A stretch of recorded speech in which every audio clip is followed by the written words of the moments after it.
来关心南韩的政局，南韩的执政党伫即届的国会大选是输甲甜甜。除了临时党主席落台负责，即马连国务总理韩德洙，也有总统府军内的幕僚嘛拢请辞。南韩的总统尹锡悦是昨昏表示讲，伊会检讨，嘛会回应民意，嘛会改革国政。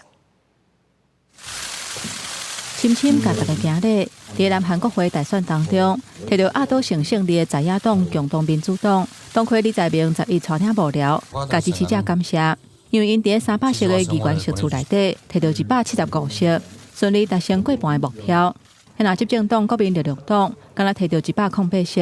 是从1987年韩国总统直选以来，席次差上济一届。 국민의 뜻을 준엄하게 받아들이고 저부터 깊이 반성합니다.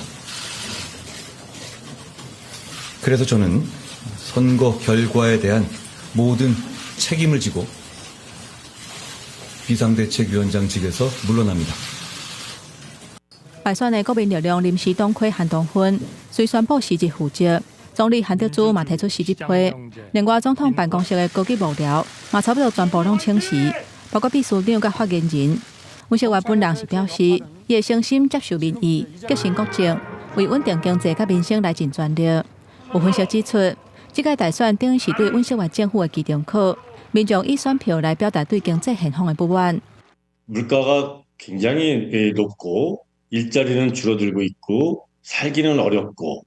그렇다고 경제가 나아질 것이라고 하는 희망이나 기대가 없기 때문에 이에 따른 유권자들의 판단, 평가가 실린 선거라고 할 수 있죠.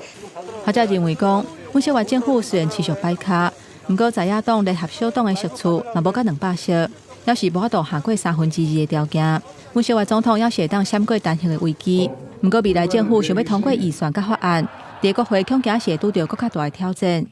公视新闻张惠敏编译。